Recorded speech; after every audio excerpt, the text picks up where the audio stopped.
Muy buenos días, bienvenidas, bienvenidos a la continuación de este diplomado en Derecho Electoral.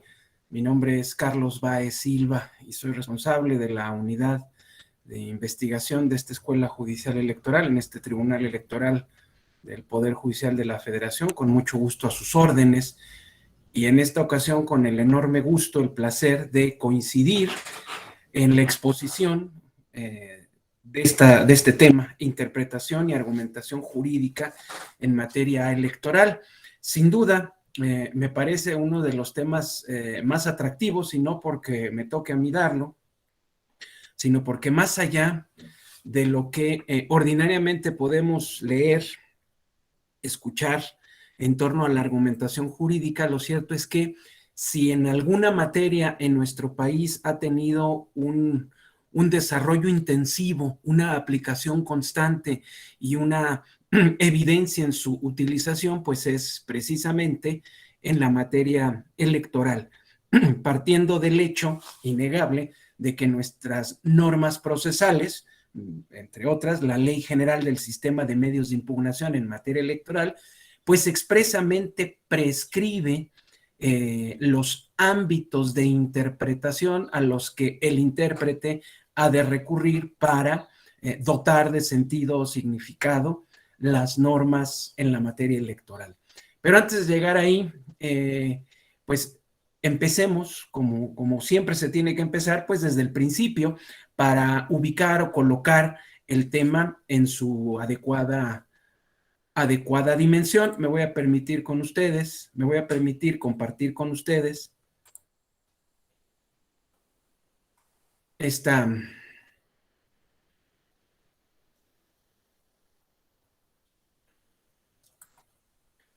Aquí estamos. Me parece que sí se alcanza a ver. Bueno, empecemos, insisto, desde el principio.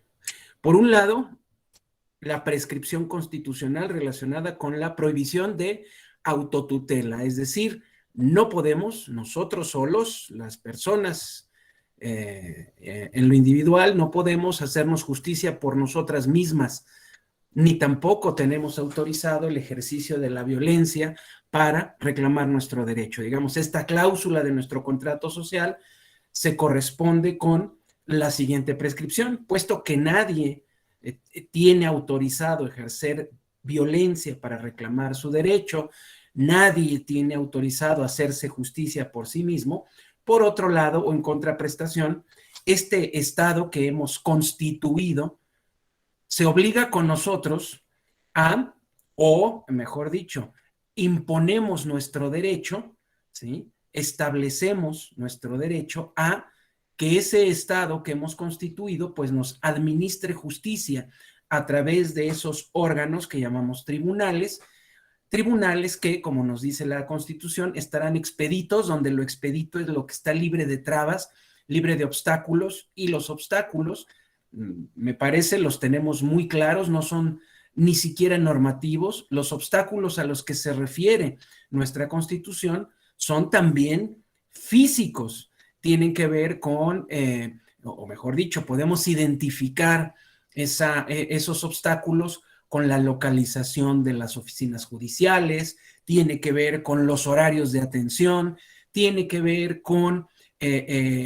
la facilidad con que las personas nos comuniquemos en nuestra lengua, precisamente al momento de solicitar o pedir que se nos administre justicia, ¿sí? Tiene que ver con la posibilidad de contar con un auxilio, un apoyo, una, digamos, una asesoría, una defensoría de nuestros derechos, ¿sí? Entonces, tenemos ese derecho a que esta justicia se nos administre fuera de todas esas trabas que implican, insisto, no solamente cuestiones normativas, sino sobre todo cuestiones fácticas.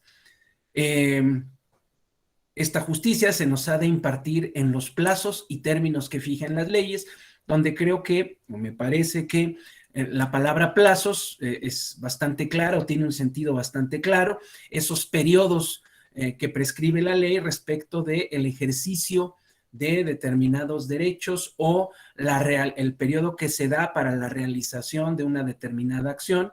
Y por otro lado, términos no coincide con la idea o no debería de coincidir con la idea de un lapso, de un periodo de tiempo, sino que, porque en ese sentido plazos y términos se estarían refiriendo a lo mismo. En este caso, términos serían más bien o se estaría refiriendo a las condiciones que las propias leyes establecen para tener acceso, vamos, acceder a la dotación de ese servicio público consistente en administrar o impartir justicia. Es decir, las condiciones que tenemos que cubrir o los requisitos que tenemos que cubrir para que efectivamente se nos administre justicia. Y estos tribunales, estos órganos encargados de administrar justicia, han de emitir sus resoluciones, evidentemente con el objetivo de componer el litigio que le es sometido a su consideración, a su conocimiento, mejor dicho. Han de emitir esas resoluciones de manera pronta, donde lo pronto es lo que se hace en los plazos fijados por la ley, ¿sí? Cuando mucho en los plazos fijados por la ley. Eso no quiere decir que no se pueda resolver antes. Lo que la Constitución prescribe es que no se está autorizado a resolver después. Antes sí, pero no después. Completa e imparcial, donde lo completo está directamente relacionado con esta característica que han de tener las resoluciones judiciales, consistente en pronunciarse en torno a todo lo pedido, pero solo lo pedido. Es decir, recordemos que nuestro derecho de acción procesal es una variante de nuestro derecho de petición. Acudimos ante quien juzga para pedirle que haga algo. ¿Qué es lo que genéricamente pedimos que haga quien juzga? Pues le pedimos que someta el interés de nuestra contraparte a nuestro propio interés. Eso es lo que le estamos pidiendo. Y para pedir lo que estamos pidiendo, que el interés de otro sujeto de nuestra contraparte se someta a nuestro propio interés, quien juzga nos pide, nos reclama, digamos, no solo quien juzga, la norma misma y la lógica misma del procedimiento nos reclama que lo que pedimos, o sea, nuestra pretensión, se funde en razones. Y las razones ordinariamente tienen su origen en hechos que detonan precisamente la petición o que motivan o causan la petición. De ahí que podemos distinguir entre petitum y causa petendi, como bien dirían los procesalistas. Lo que pedimos está sustentado en razones y para cumplir con el mandato constitucional, la resolución de quien juzga ha de abarcar, se ha de pronunciar en torno a todo lo que hayamos pedido y a las razones que hayamos esgrimido para sostener nuestra petición. Por otro lado, la imparcialidad tiene que ver precisamente con, o se refiere a, esta posición de equidistancia que guarda quien juzga respecto de las partes del proceso. Una equidistancia, por eso es que la figura geométrica que mejor representa esta relación procesal es el triángulo equilátero, no algún otro triángulo, el isósceles, por ejemplo, no, el equilátero, porque quien juzga está a la misma distancia respecto de cada una de las partes del proceso. Y esa equidistancia implica, pues precisamente, tratar a cada una de las partes en igualdad de condiciones, siempre y cuando existe efectivamente igualdad de condiciones. Algunos ejemplos respecto de el reconocimiento de la desigualdad material de las condiciones, dirían los procesalistas, la desigualdad entre armas, pues ese reconocimiento de ese hecho lleva a que en ocasiones en el proceso mismo se tenga que compensar esa desigualdad. Un ejemplo evidente de esto, pues, es precisamente la suplencia de los agravios deficientes, cuando esto está autorizado así por la propia ley. Finalmente, bueno, este servicio es gratuito, evidentemente, y no se permiten, están prohibidas las costas judiciales. Claro, de lo anterior, ¿sí? Nuestra propia Suprema Corte ha obtenido o desprendido del texto constitucional anterior, nuestra Suprema Corte ha desprendido este principio que también consagra el artículo 18 de nuestro Código Civil Federal.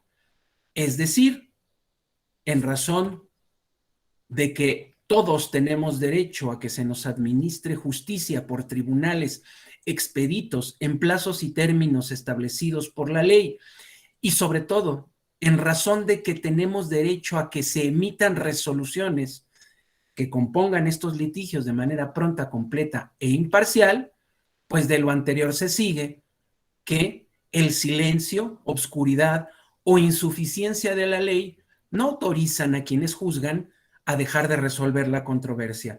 Esto es sumamente importante. Es decir, ante el silencio, o sea, la no prescripción,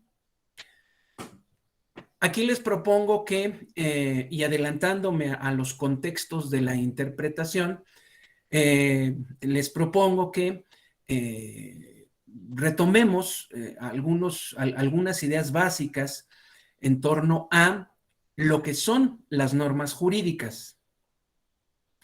Evidente, bueno, olvidé mencionarlo, lo menciono ahora. Por lo regular, lo que yo pretendo es que en esta coincidencia que en este momento tenemos, pues lejos de que esto se convierta en un monólogo, lo convirtamos en un diálogo, de manera tal que intervengamos todos y colaboremos todos en la construcción de esta exposición. Así las cosas, les preguntaría qué entendemos o cómo visualizamos esto que llamamos normas jurídicas y qué es la materia prima con la que trabajamos nosotros y nosotras todos los días. ¿Qué entendemos para efectos de nuestra labor cotidiana? ¿Qué entendemos por normas jurídicas?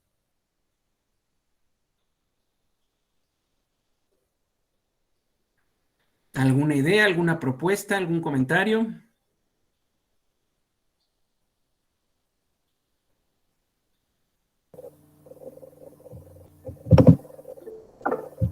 Don Jaime Mauricio Pérez Cruz, adelante, por favor. Sí, lo que se podría entender por normas jurídicas, la definición serían las reglas que regulan una conducta, un comportamiento, que puede ser punible o no punible. Bueno, yo sí lo definiría. O sea, toda norma jurídica regula una conducta.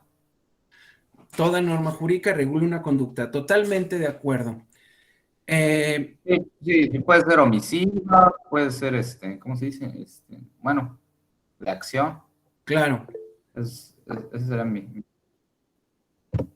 Muchas gracias, don Jaime. Doña Janet Cervantes, adelante. Gracias, doctor Carlos.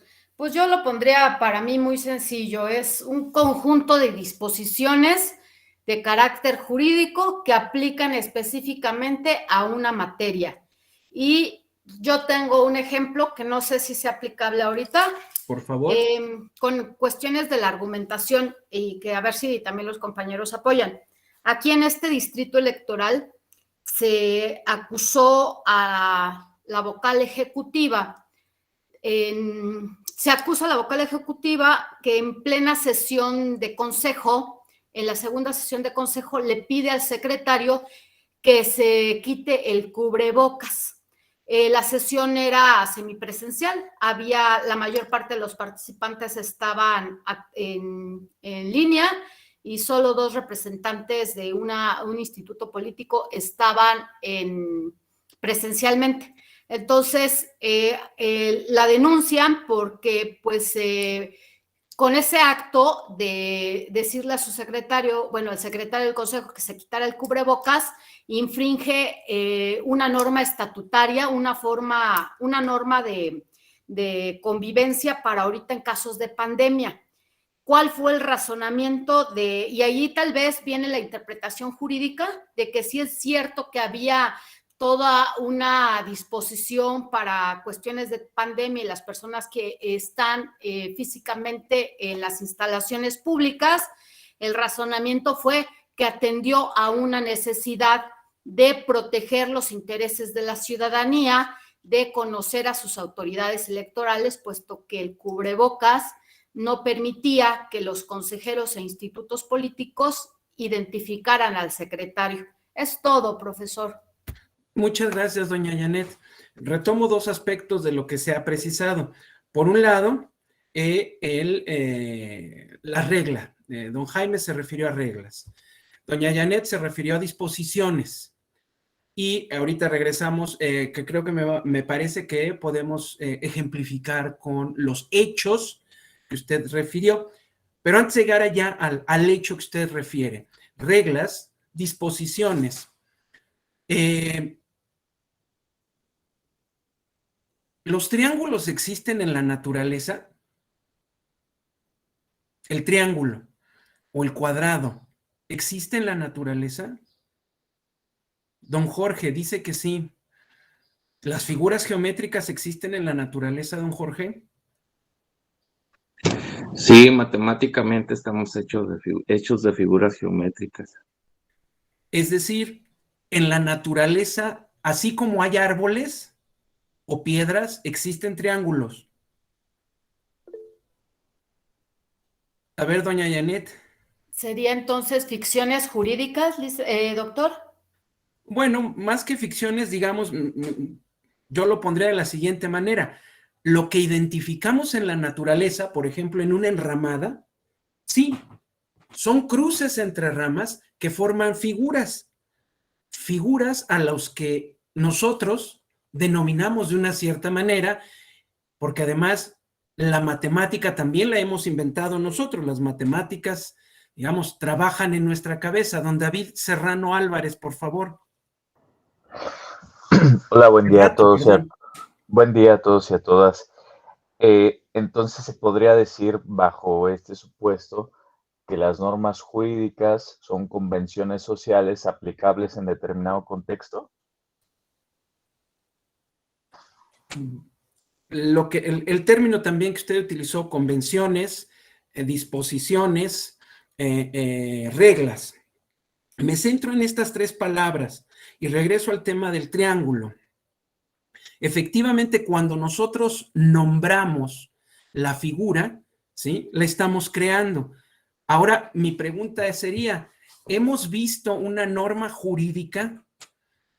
¿Empíricamente podemos palpar una norma jurídica? ¿O empíricamente cómo percibimos que estamos en presencia ya no solo de una norma jurídica, de una norma, de una disposición? Empíricamente, ¿cómo lo palpamos? ¿Cómo nos damos cuenta a través de nuestros sentidos que estamos en presencia de una norma? O lo pondría yo todavía más amplio, una prescripción.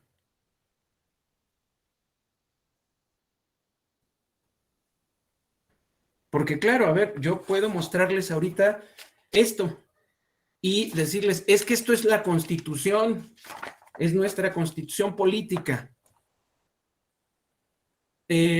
Doña Arely Cano, por favor. Gracias. Buenos días a todos.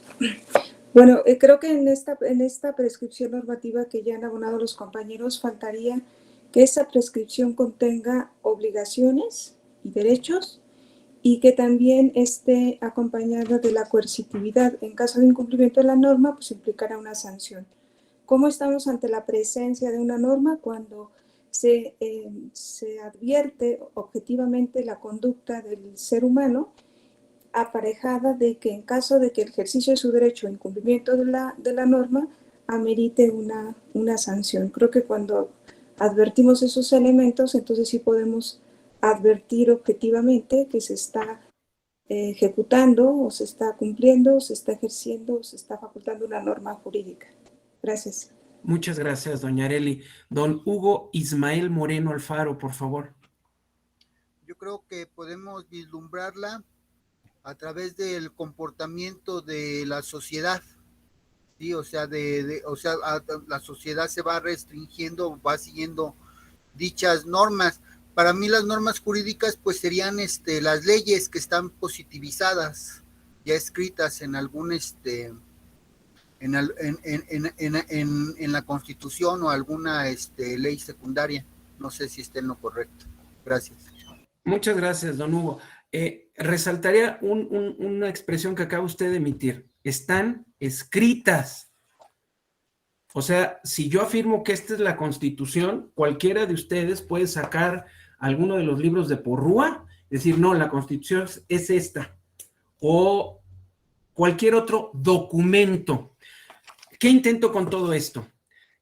Cuando hablamos en general de prescripciones, recordemos que las normas son un tipo de prescripción y las normas jurídicas son un tipo de normas, de tal manera que las normas jurídicas son propiamente prescripciones. Cuando uso la palabra prescripción, la intento utilizar en el sentido más amplio posible, como por ejemplo el contexto en el que con mayor frecuencia escuchamos la palabra, cuando vamos al médico, ¿sí? Cuando acudimos a una cita médica, ¿sí? Que traigo los ganglios inflamados, que me duele la garganta, que traigo los niveles del colesterol hasta el techo, en fin. Lo primero que el médico o la médico hace es diagnosticarnos. A usted lo que le pasa es esto. Su dolor se debe a... Y por otro lado, una vez que ha identificada ha diagnosticado, nos prescribe en el sentido de expresar una relación de causa a efecto. Si usted quiere mejorar, si usted quiere disminuir el nivel de su colesterol, si usted quiere recobrar la salud, usted tiene que tomar tal medicamento, hacer ejercicio, dejar de consumir tales alimentos, en fin, nos prescribe de la misma manera que en otros contextos se nos prescribe que no tenemos permitido tomar lo que no nos es propio. No tenemos permitido, no sé, alguna otra conducta. En general, la prescripción pretende incidir, o quien prescribe, pretende incidir en la conducta de aquel sujeto al que le dirige la prescripción. Pero en lo que yo quiero reparar fundamentalmente, en lo que quiero mostrar o hacer hincapié, es en el hecho de que quien prescribe forzosamente tiene que comunicar lo que prescribe. No lo puede pensar y guardárselo en su cabeza o en su corazón. Para que estemos en presencia de una prescripción, esta se debe de comunicar y ordinariamente nos comunicamos a través de algún lenguaje, como este que estoy utilizando, como este que estamos utilizando, o bien poniendo ese lenguaje en dispositivos que nos permitan almacenar el lenguaje. Bueno, la representación gráfica de nuestro lenguaje, desde el código de Hammurabi, que es una piedra, ¿sí? Pero en esa piedra, digamos, ese fue el dispositivo en el cual se intentó comunicar lo que quien podía hacerlo prescribió. De la misma manera, si yo digo que esta es la Constitución, pues lo que estoy sosteniendo es que en estas hojas están impresas las palabras que conforman que conforman esta norma que llamamos Constitución. ¿A qué voy con todo esto? Que antes que nada, las normas, y las normas jurídicas en particular, son lenguaje. Para que estemos en presencia de cualquier prescripción, y particularmente de una norma jurídica, la tenemos que comunicar a través del lenguaje. ¿Esto por qué lo menciono? porque si el artículo 18 constitucional que contiene o consagra, ¿sí?, el principio de impartición de justicia, bueno, este principio empieza diciendo que ante el silencio, ¿eso qué significa? Que alguien se quedó callado. ¿Quién se quedó callado? El sujeto que era esperable que hablara, que prescribiera, el que debió haber creado la norma. Y la norma, recordemos, con todo lo que ustedes han mencionado, que podemos estar frente a diferentes tipos de normas. Normas llamadas leyes o ley, normas llamadas reglamento, normas llamadas convención o normas llamadas constitución. De tal manera que ante el hecho de que quien debía haberse pronunciado, haber expresado una norma, haber prescrito, no lo haya hecho, aún en esa situación, en esa circunstancia, quien juzga no puede dejar de resolver. Claro, estamos partiendo del presupuesto, muchos dirán de la evidencia, de que para resolver, quien juzga echa mano, utiliza como principal herramienta lo que aquí se denomina en términos generales ley, es decir, normas jurídicas con las características que ya todos ustedes dieron. De tal manera que silencio es igual a un no hacer, a una omisión, a un quedarse callado. ¿Quién se quedó callado? ¿Quién omitió qué? Quien debía de quien era esperable que diera la ley, la norma en general, que se expresara, que comunicara una prescripción. Hay silencio, es decir, no hubo comunicación de nada, no hubo expresión del lenguaje, o bien hay obscuridad, y aquí regresamos al tema del lenguaje. Lo obscuro es lo que no es claro. Y cuando el texto del Código Civil y de la jurisprudencia, porque esto está consagrado también en jurisprudencia, se refiere a la obscuridad de la ley, se refiere a que el texto, a que las expresiones, el lenguaje utilizado en ese texto normativo, pues no es claro. Pero aquí viene otro debate. La claridad u obscuridad del lenguaje o de las expresiones es una característica innata de las expresiones o depende. La obscuridad y la claridad depende o se relaciona o es una característica relativa del lenguaje en razón del contexto en el que se está emitiendo o en el contexto en el que se está leyendo el lenguaje contenido en ese texto normativo. Hacia allá vamos a ir en un momentito más. Bueno, entonces silencio, obscuridad, es decir, falta de claridad, insuficiencia de la ley, es decir, de las normas. Recordemos que por ley, ¿sí?, en términos generales nos referimos siempre a normas jurídicas. Claro, una parte relevante de nuestro conjunto de normas jurídicas en este sistema jurídico mexicano está integrado por leyes, pero nuestro sistema jurídico mexicano no solo se integra por normas jurídicas específicamente denominadas o llamadas ley. Encontramos otro tipo de normas jurídicas también generales, impersonales, abstractas, que reciben otros nombres: reglamento, convenio, contrato, sentencia. ¿Sí? Claro, hay ciertas normas y que son más que generales, son individuales, como un contrato, ¿sí? El hecho de que don César Vilevaldo y yo podamos celebrar, por ejemplo, un contrato de arrendamiento, pues va a derivar en que ambos vamos a crear una norma jurídica individual. De tal manera entonces que cuando hablamos de silencio, obscuridad o insuficiencia de la norma, o insuficiencia de la ley más bien, nos referimos a la norma o las normas en general. ¿Cuándo es insuficiente una ley?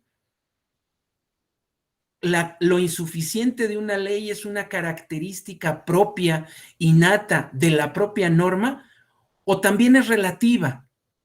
Depende del contexto en el cual se intente o se considere su uso para aplicarla en un caso concreto. ¿Lo insuficiente de una norma es característica inherente a la propia norma o es relativa? Y solo nos vamos a dar cuenta de esa insuficiencia al momento en que pretendemos utilizar la norma, aplicarla, digamos, a un caso concreto.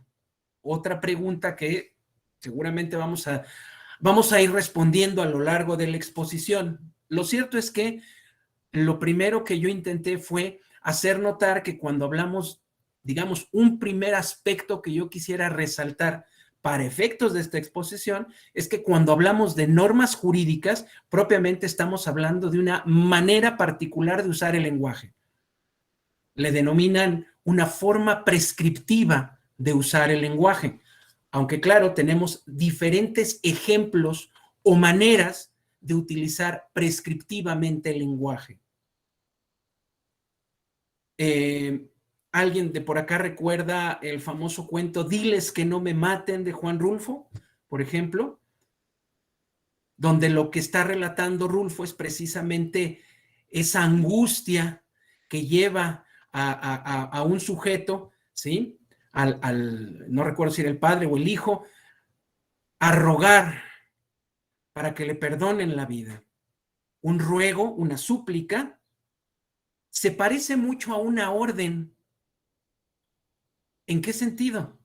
En el sentido de que tanto la orden como el ruego o la súplica, o la petición de un favor, o una instrucción, todas estas formas de emplear el lenguaje tienen un común denominador. Tienen como finalidad incidir en la conducta de un determinado sujeto. La prescripción, por definición, tiene como fin hacer que aquel sujeto al que se le está dirigiendo modifique o altere de alguna manera su conducta, que haga algo o que deje de hacer algo. Si esto es así, es evidente que una norma, y particularmente una norma jurídica, es un ejemplo de uso prescriptivo del lenguaje, porque lo que se busca con las normas es precisamente incidir, afectar la conducta de determinados sujetos. El hecho de que la norma o en general la prescripción no cumpla su objetivo, es decir, que aquel sujeto al que está dirigida la norma no vea afectada, no afecte, no modifique su conducta por la prescripción misma o la norma misma, no le quita a la prescripción en general o a la norma su carácter prescriptivo. Es una finalidad. La prescripción o la norma jurídica habrá sido ineficiente o ineficaz o inefectiva, pero no por eso deja de ser una prescripción. No habrá alcanzado el objetivo, pero sigue teniendo la finalidad de incidir en la conducta de un determinado sujeto. Y para eso utilizamos el lenguaje. Hasta las señales de tránsito, por ejemplo, estas flechas a la izquierda o a la derecha con una raya roja cruzada encerradas en un círculo, por ejemplo. Ahora ya no, porque bueno, cada vez es menos frecuente, pero todavía podemos encontrar lugares donde encontramos la representación de un cigarrillo encerrado en un círculo rojo con una diagonal cruzándola, ¿verdad? Eso es lenguaje. De ahí podemos traducir esa imagen que nos transmite una prescripción, la podemos traducir en palabras y la podemos escribir. Es más, el procedimiento fue a la inversa. Primero las comunicamos, las dijimos, las expresamos verbalmente, las pusimos por escrito y luego las representamos gráficamente. De lo que se trata es de comunicar. comunicar que lo esperable es que alguien se comporte de una u otra manera, haciendo algo o omitiendo algo. Si esto es así, cuando hablamos de la ley en los términos de la gráfica que tenemos enfrente, nos estamos refiriendo a lenguaje. Esto evidentemente es un texto, es un conjunto de hojas con palabras impresas, pero para mí esto es una norma. ¿Por qué? Porque en mi cabeza, ¿sí?, cualquier persona diría, esto es un montón de hojas con tinta impresa, palabras si quieren, en efecto. Pero resulta que estas palabras, lo que están expresando, lo que están comunicando, es una prescripción, un determinado tipo de prescripción, una prescripción jurídica, una norma jurídica, y no cualquier norma jurídica. Al margen de que acá diga Constitución Política de los Estados Unidos Mexicanos, lo cierto es que todos, ahora sí, viene la convención, reconocemos que lo aquí prescrito, independientemente de la forma, del dispositivo, porque alguien más puede sacar su teléfono y decir, no, la Constitución está acá, mire, aquí está la Constitución porque la estoy bajando de la página de la Cámara de Diputados. Bueno, sea en electrónico, o sea en papel, sea en una piedra o en uno de los libritos de Porrúa, lo que contienen esos dispositivos son expresiones, y lo verdaderamente relevante son las prescripciones que comunicamos a través del lenguaje. Parto de este hecho, independientemente de que después, como todos ustedes mencionaron y adelantaron, nos vamos a ir complicando un poquito más la vida, porque resulta, y me parece, y ustedes dirán que es evidente, que las normas jurídicas no son solo lenguaje, y tienen ustedes toda la razón, pero el punto de partida es, o sugiero que sea, reconocer que las normas jurídicas, antes que nada, son lenguaje. Y como lenguaje, como cualquier expresión de nuestro lenguaje cotidiano, pues es materia de problemas de comunicación, de confusión, de oscuridad, de reiteraciones, de desconocimiento, ignorancia o confusión en el sentido o los sentidos que le damos a las palabras o a las expresiones. Si esto es así en el lenguaje ordinario, ¿sí?, si estamos platicando con nuestras amigas, nuestros amigos, si estamos leyendo el periódico, si estamos leyendo cualquier tipo de revista, ¿sí?, cualquier periódico, cualquier libro, si estamos viendo una película, y más si está traducida o doblada, podemos incurrir en un problema de comunicación. ¿Qué quiso decir con? ¿A qué se refirió con? ¿Qué significa la palabra que utilizó fulano o fulana? Un término dominguero, hasta la expresión misma es que utiliza puros términos domingueros. Bueno, por lo menos así decían cuando yo iba a la escuela, ¿no? ¿Eso qué significa? Bueno, estamos en presencia de... ¿Cuándo sabemos que estamos en problemas? ¿Cuándo sabemos que estamos en problemas? En términos generales, así, para todo, no lo sé, pero por lo regular yo me siento en problemas cuando tengo dudas. Y cuando yo dudo de que lo que escuché o lo que leí tenga un solo sentido, o no le entendí, es decir, tengo dudas de lo que me quisieron transmitir, es porque tengo problemas de comunicación.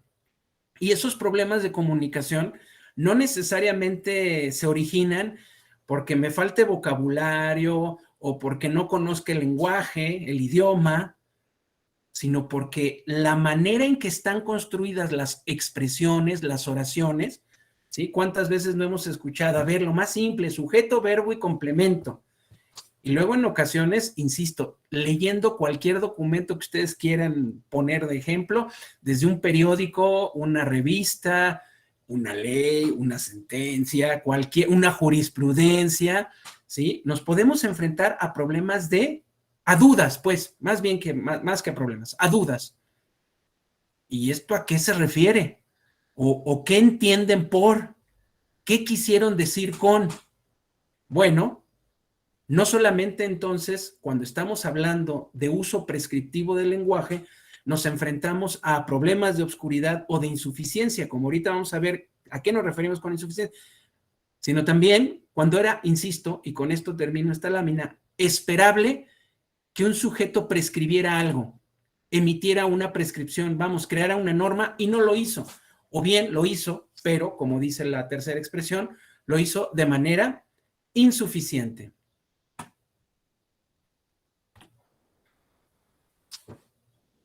Así pues, el que no haya norma, el que la norma no sea clara o el que la norma no sea suficiente, no justifica que quien ejerce la función jurisdiccional no dicte una resolución. Ojo con esto, porque esto es fundamental. Ahora sí que no me vengas con que no había norma. No, no, no. Tienes que resolver. Oye, no digas que es insuficiente la norma. Tu obligación es resolver, juzgadora o juzgador. Tampoco vengas con que no le entendiste al texto de la norma, al texto normativo.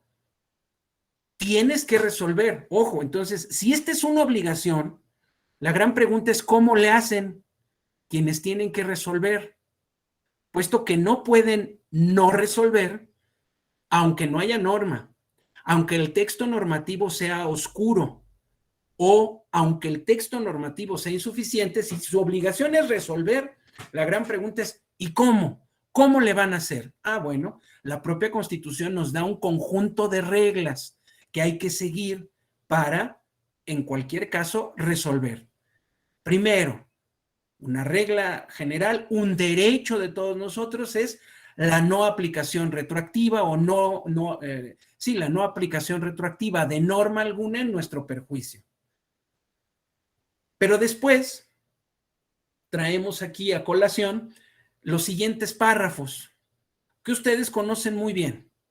Bueno, lo primero que se nos prescribe es que para que se nos prive de nuestra propiedad en una posesión o de un derecho, para que se nos pueda privar de eso, se nos tiene que seguir un juicio ante tribunales previamente establecidos, que se cumplan ciertas formalidades básicas y que se nos apliquen leyes expedidas con anterioridad al hecho. De acuerdo.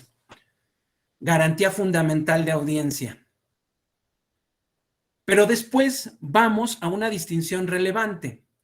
Dice, en los juicios del orden criminal, es decir, en todo proceso jurisdiccional, queda prohibido imponer, y aquí nos empezamos a acercar desde la Constitución a nuestro tema, por simple analogía y aún por mayoría de razón, donde analogía y mayoría de razón son un determinado tipo de razonamiento argumentativo. Son dos tipos de argumentos, el argumento analógico y el argumento de mayoría de razón. Bueno, no está permitido utilizar este tipo de razonamientos o de justificaciones para imponer pena que no esté exactamente decretada en una ley. Recordemos que nuestra Suprema Corte le ha dado a la expresión juicios del orden criminal un sentido muy restrictivo, muy restringido. Es decir, son aquellos procesos o procedimientos seguidos en forma de juicio que tienen por objeto determinar una responsabilidad ante un ilícito y generar una consecuencia que devenga en la aplicación de una sanción. En oposición a lo que dice el siguiente párrafo, en los juicios del orden civil, donde por orden civil nuestros tribunales, particularmente la Suprema Corte, ha entendido, en oposición al párrafo anterior, todo lo que no consiste en la imposición de sanciones. Es decir, los juicios del orden civil son todos los que no tienen por objeto imponer sanciones, o sea, en términos de materias jurídicas, pues la materia laboral, la materia civil propiamente, la familiar, ¿sí? La electoral. Bueno, en todas estas otras materias u órdenes del derecho, la sentencia, fíjense lo que ya está prescribiendo. Ojo, esta prescripción constitucional sí se dirige principalmente a quienes ejercen la función jurisdiccional, pero a la vez se convierte en una garantía de nosotros. El sujeto de esta prescripción es quien ejerce la función jurisdiccional, aunque los beneficiarios inmediatos somos absolutamente todas las personas, ¿sí?, que nos podemos ver inmiscuidas en un determinado proceso. Bueno, en todos los juicios del orden que no consista en la imposición de una sanción, la sentencia definitiva debe ser, ojo, conforme a la letra o a la interpretación jurídica de la ley. Es decir, apliquemos lo que textualmente dice el texto normativo o a la interpretación jurídica de la ley. Dos comentarios sobre esto. La primera es más bien una duda. La primera duda es, ¿la Constitución prescribe una sucesión preferente? Es decir, aplica la literalidad del texto normativo. Y solo en su defecto, vete a la interpretación jurídica de ese texto. ¿Es así? ¿O lo que prescribe la Constitución es una disyuntiva en cualquier situación? O aplicas la literalidad o aplicas la interpretación, lo que consideres juzgador o juzgadora. Primera duda. Segunda duda, interpretación jurídica de la ley, donde, ¿qué es lo que hace a la interpretación jurídica? Voy a lo primero. Conforme a la letra o a la interpretación de la ley. Bueno, aquí, más que otra cosa, yo lo que postulo, ¿sí?, es que así como sucede ordinariamente en nuestra vida cotidiana, y en nuestra vida cotidiana nos la pasamos dando sentido o significado, no solo a lo que escuchamos o a lo que leemos, a lo que decimos, a los gestos que percibimos en todas las demás personas. El hecho de que ahorita podamos a la distancia, ahora sí que vernos las caras, es muy importante. ¿Por qué? Porque nuestro lenguaje corporal también transmite en no pocas ocasiones un gesto, un movimiento de cabeza, una mueca, puede comunicar a quien la está percibiendo cierto mensaje.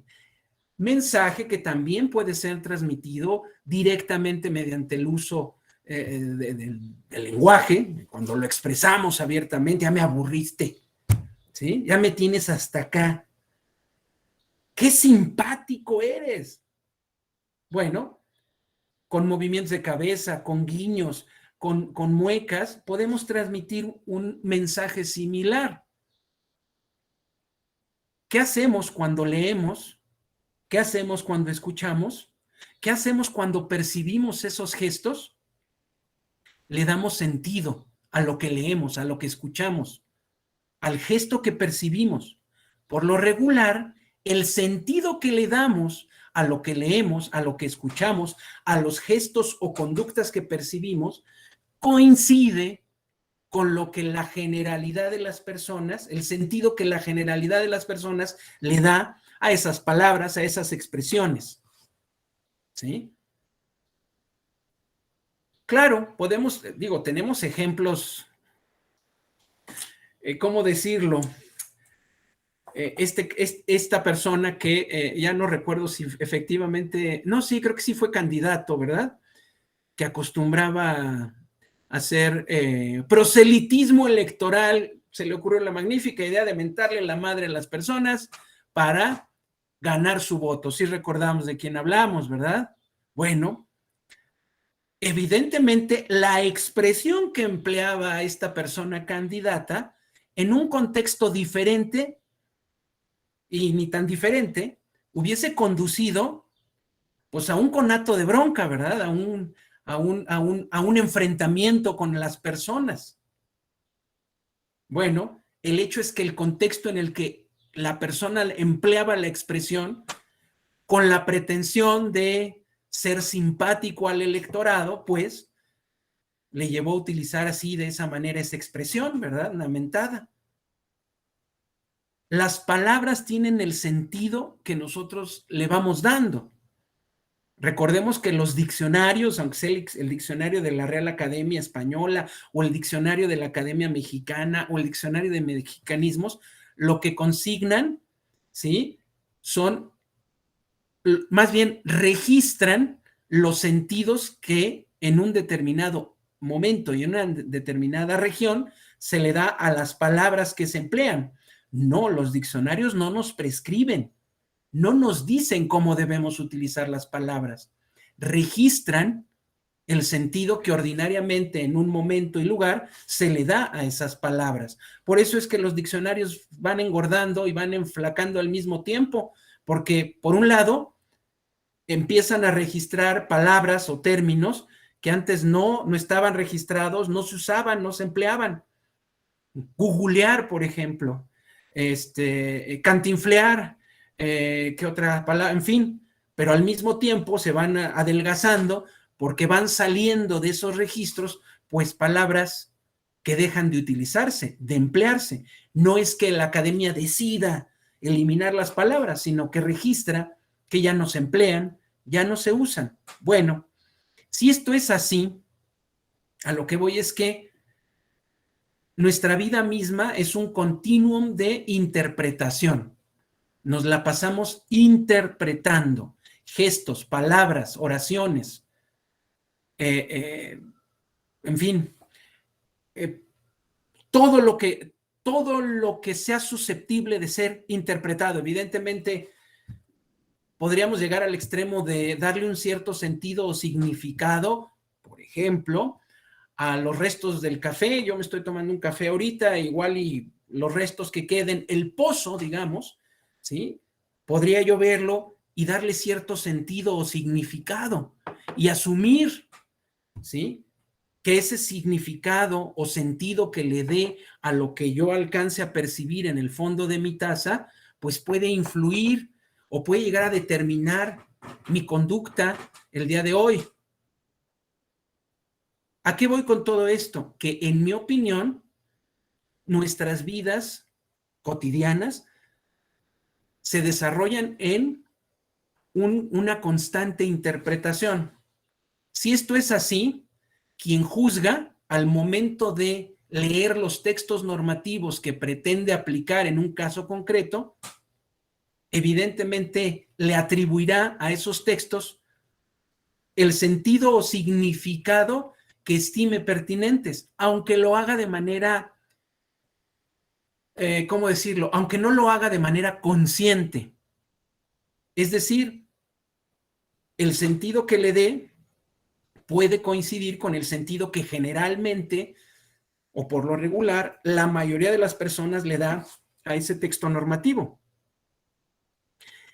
Pero de nuevo el contexto influye. ¿A qué me refiero con el contexto?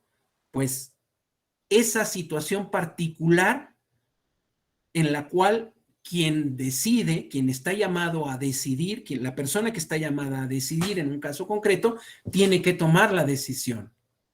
Pero hacia allá vamos a llegar en un momentito más. Bueno, conforme a la letra o a la interpretación jurídica de la ley, ¿qué es lo que hace jurídico o jurídica, mejor dicho, a la interpretación?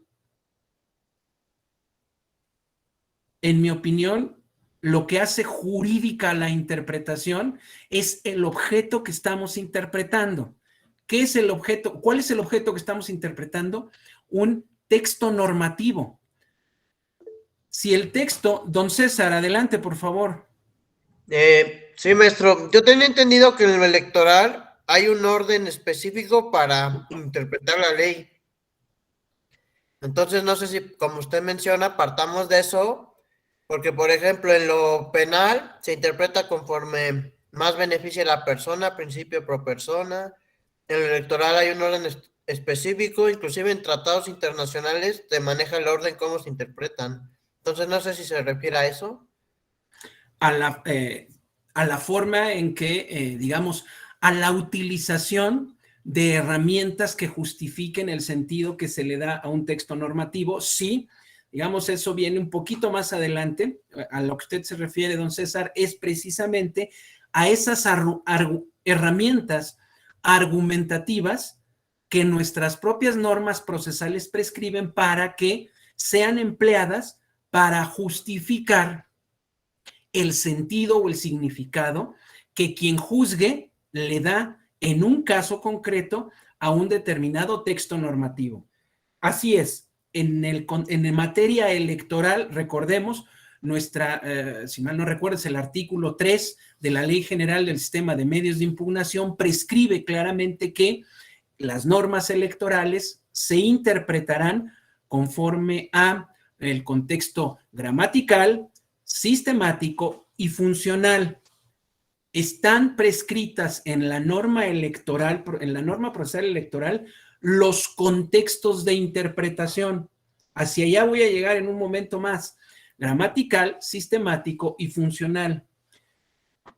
Sin embargo, don César, del hecho de que la ley se refiera a lo gramatical, lo sistemático y lo funcional, no se sigue que, por lo menos no con evidencia o claridad, que la ley prescriba que se deben utilizar en ese orden los tres juntos o de manera sucesiva y en ese orden. ¿A qué voy con esto? Que inclusive ese texto o esa prescripción es susceptible de ser empleada, digamos, o es susceptible de ser interpretada de diversas maneras. No vayamos lejos. Leyendo las sentencias de nuestro propio tribunal, podemos identificar casos en los cuales se recurre a una o a otra de las, a uno o a otro de los contextos interpretativos para justificar una determinada decisión. En algunas otras sentencias, efectivamente, podemos identificar cómo de manera sucesiva se van empleando estos tres contextos. O primero se utiliza el funcional y luego el gramatical y luego el sistemático. Podemos encontrar, digamos, ejemplos de diferentes formas de usar estas herramientas. El punto relevante es precisamente cómo las empleamos y hacia allá nos dirigimos. Pero, don César, usted hizo mención, yo sigo en mi discurso constitucional, perdón, y usted hizo mención la última expresión del segundo párrafo del artículo primero constitucional, y hacia allá tenemos que llegar, el famoso principio pro persona. Y aquí me adelanto un poco en el sentido de que el principio pro persona propiamente consagra la finalidad que todos debemos de buscar al momento de aplicar normas. Todos. Claro, la función de los agentes del Estado es relevante en el sentido de que ellos tienen, los agentes del Estado, me refiero a cualquier sujeto, cualquier servidor público, cualquier persona servidora pública en este Estado, debe de orientar su actividad aplicadora de normas, ¿sí? Precisamente con debe dirigirse a esa finalidad. ¿Cuál es la finalidad que todos debemos de perseguir? Maximizar o dotar del mayor beneficio posible, dice el artículo textualmente, mejor lo leo, ¿sí? Debemos favorecer en todo tiempo a las personas la protección más amplia. Este es un fin, esa es la meta. Toda acción del Estado debe de estar dirigida por este fin, debe de estar regido por este principio. Eso está muy bien. La gran pregunta es cómo lo hacemos. Por eso es que me sigo centrando en la descripción de las herramientas con las que cotidianamente tenemos que trabajar. No sé si soy claro. La meta es esa, don César. Es decir, en todo tiempo, la meta, el fin, el principio que rige nuestra actividad estriba o nos prescribe que en todo tiempo debemos favorecer a las personas la protección más amplia. hacia allá nos movemos. La gran pregunta es, ¿con qué herramientas contamos para cumplir, para acercarnos a ese objetivo? Don Martín Dueñas, por favor. Sí, gracias, doctor. Incluso lo que comentaba del contexto, yo añadiría qué tanto influye la carga valórica de la persona que está determinando o interpretando. Perdón, ¿la carga qué? No le alcancé a escuchar. Perdón, la carga valórica, carga de valores. ¿Qué tanto va a influir en la determinación de quien está juzgando? Totalmente de acuerdo, don Martín. Y esto me lleva a hacer también una precisión que me parece relevante. Yo acabo de insistir a partir de lo que dijo don César en esta distinción. El principio rector de toda actividad estatal, pero no solo estatal, hoy sabemos que también el principio rector que debe orientarnos, pero principalmente a los servidores públicos, es que en todo momento debemos favorecer, dice, la protección más amplia a las personas. El principio está muy claro. ¿Con qué herramientas contamos? Ahorita las vamos a ver. ¿Por qué? Pues porque las herramientas argumentativas lo que pretenden es sernos de utilidad para justificar las decisiones. En general, las decisiones de cualquier servidor público, particularmente de aquellos sujetos llamados a juzgar, a componer litigios. Son herramientas que pretenden ser empleadas para justificar decisiones. A lo que se ha referido don Martín es sumamente relevante. ¿Qué está detrás de la voluntad expresada en una resolución? Bueno, detrás de esa voluntad, independientemente de que de manera genérica se afirme que se está componiendo un litigio, se está impartiendo justicia, evidentemente el sentido o el contenido axiológico de la palabra justicia, ¿sí? Pues puede variar. Efectivamente, lo que un juzgador considere o una persona juzgadora considere como justo o como valioso puede no necesariamente coincidir con lo que otra persona juzgadora considere lo justo o lo valioso, no necesariamente en abstracto, sino en el caso concreto. ¿Ejemplos? Bueno, si esto no fuera así, no habría discrepancias en los órganos colegiados, no habría discusiones y no habría votos de minoría, ¿sí? O votos particulares. No habría cambios de criterio, ¿sí? No habría distinción entre casos. ¿Por qué? Pues porque todos compartiríamos el mismo concepto, el mismo sentido de lo que es valioso o lo que es justo. Sin embargo, y aquí resalto esto, a lo largo de esta exposición, don Martín, no ahondaré, digamos, no me meteré en esas honduras de los valores que postulan o predican quienes imparten justicia. Mi objetivo es centrarme en las herramientas. Ojo con esto. Un martillo es una herramienta y con el martillo clavamos un clavo. Con un desarmador atornillamos o desatornillamos. Es una herramienta.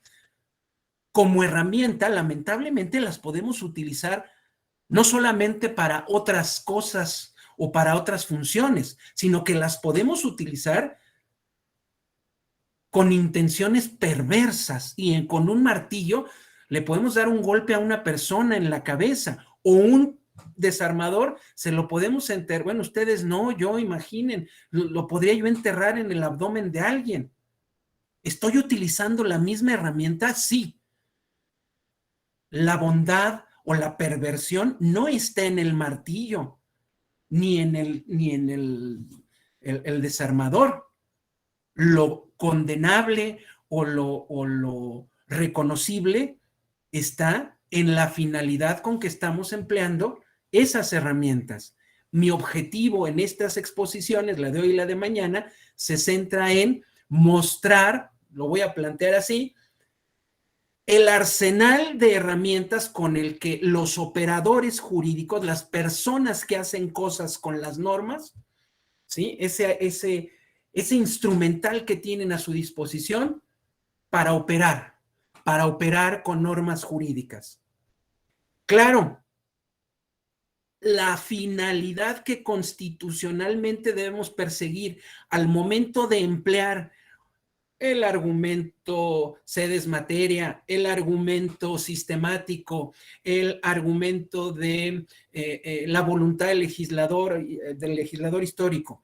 Esas herramientas las debemos utilizar, dice la Constitución, las debemos utilizar, dice la Constitución, buscando en todo momento favorecer a las personas la protección más amplia. Ese es el fin.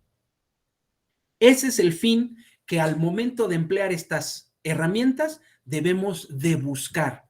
Luego entonces la Constitución ya nos dice cuál es el principio que debe orientar el uso que hagamos de estas herramientas. Claro, la expresión misma, favoreciendo en todo tiempo a las personas la protección más amplia, como prácticamente todo texto en general, es susceptible de darle uno u otro sentido o significado.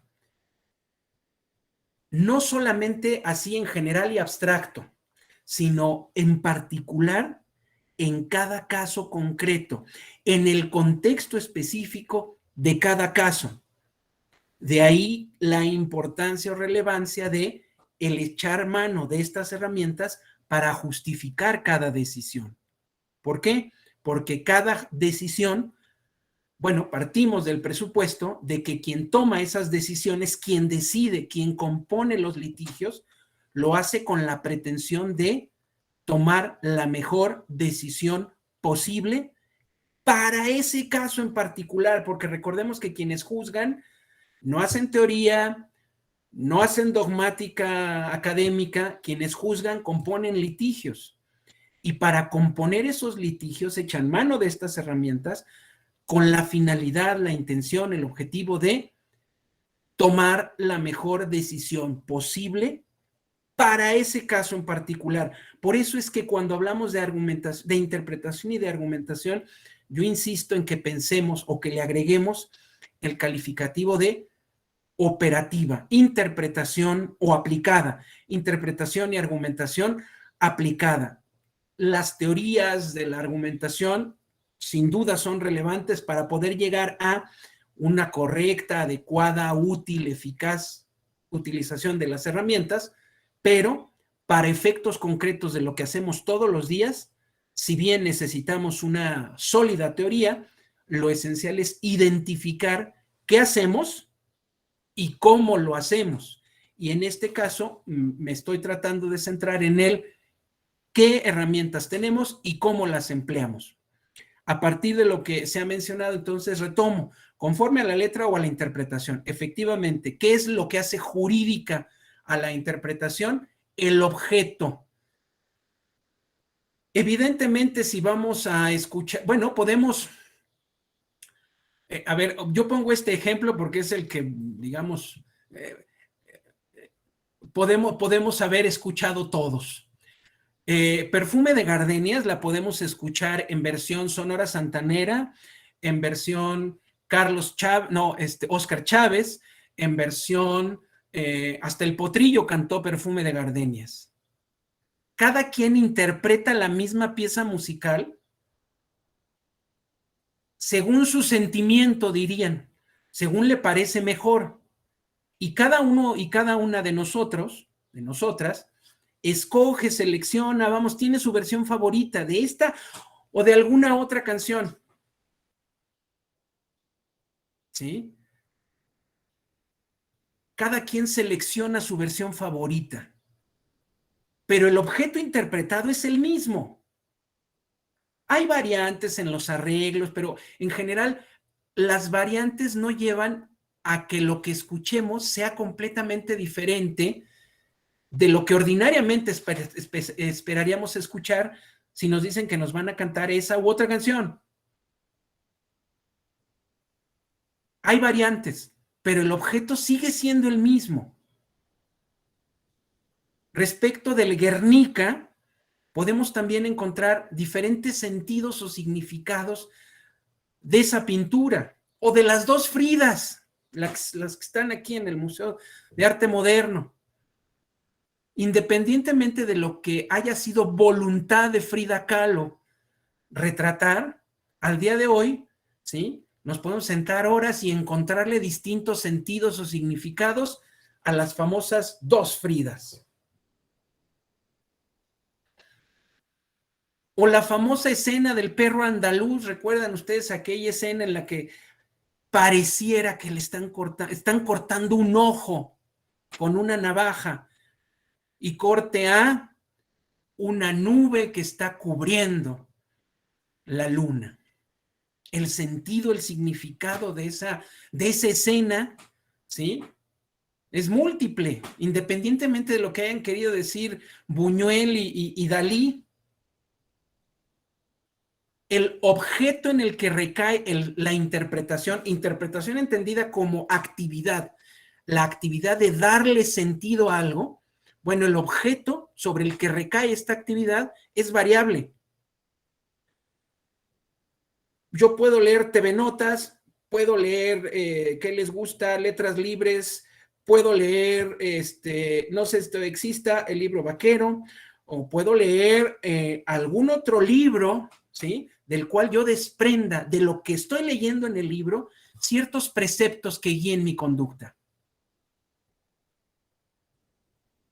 El objeto de la interpretación va a diferir, por supuesto.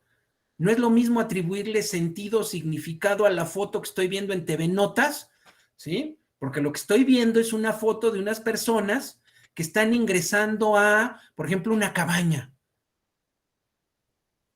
Bueno, yo creo que están ingresando, pero a lo mejor estaban saliendo. Y a lo mejor no era una cabaña, a lo mejor es la casa de ambos. O es una oficina. Vamos, el sentido que le dé a lo que esté viendo yo en la foto que me pone TV Notas, ¿sí?, puede variar, pero lo que yo lea en un determinado libro que considero para mí fundamental, porque de la lectura del libro yo desprendo sentidos, yo desprendo mensajes que guíen, que orienten o que me dicten mi comportamiento, ¿sí? La tarea, la actividad es la misma, estoy dándole sentido a lo que estoy leyendo o a lo que estoy viendo. Luego, entonces, respecto de la interpretación en el derecho, lo que la torna jurídica es el objeto que estamos interpretando. ¿Y cuál es el objeto de la interpretación? El texto normativo. Y aquí resalto lo del texto normativo.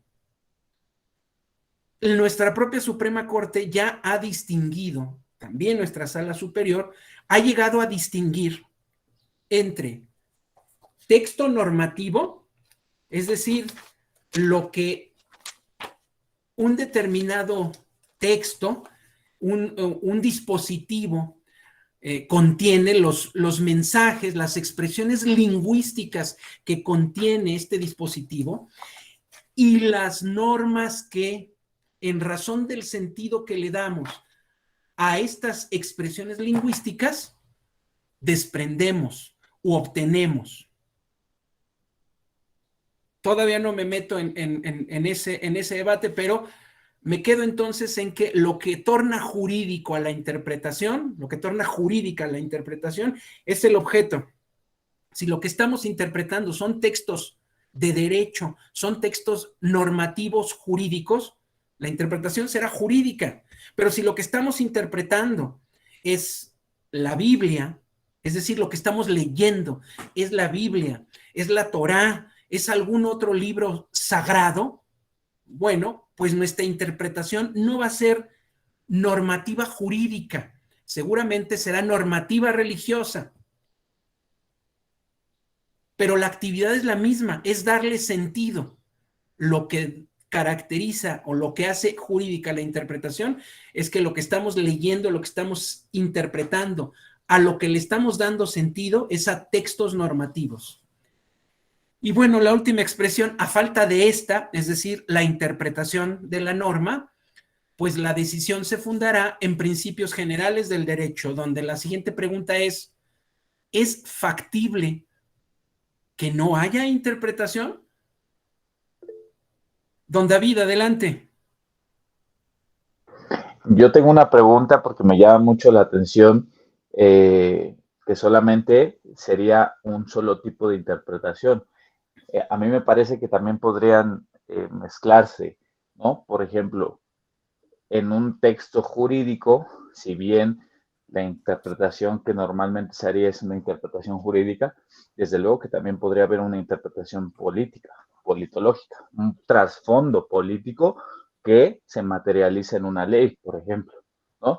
De igual manera, en el ejemplo religioso, sí se puede hacer una interpretación teológica, pero también se puede hacer una interpretación o darle una lectura de otro tipo de naturaleza, ¿no? Mi comentario. Sí, gracias, don David. Es decir, sí, mi objetivo no era comunicar o transmitir que solo me estoy refiriendo a la interpretación del texto, o mejor dicho, que la interpretación no consiste solamente en atribuirle un sentido gramatical al texto de la norma. Como bien lo resaltó don César, ya de entrada podemos distinguir otras herramientas argumentativas para justificar que le demos un cierto significado, uno u otro, a un texto normativo. Por ejemplo, una interpretación relacionada con la intención o la finalidad con la que la norma fue creada.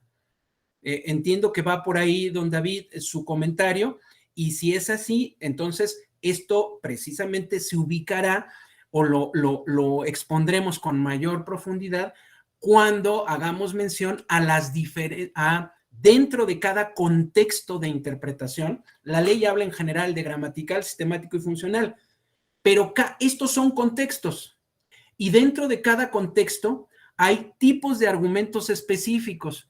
El tipo de argumento que atiende a la intención o a la finalidad que el legislador, el creador histórico de la norma tuvo o pudo haber perseguido, se ubica precisamente en ese contexto funcional, de la misma manera que esa herramienta argumentativa consistente en dotar o justificar un cierto significado de la norma, del texto normativo, relacionándola con las otras normas del ordenamiento del que forma parte, pues se ubica dentro del contexto sistemático o en atención al nombre, al título que le puso el creador de la norma a esa parte específica en la que se consigna ese capítulo, esa sección, esa parte específica del texto normativo y que recibe un nombre particular, porque los nombres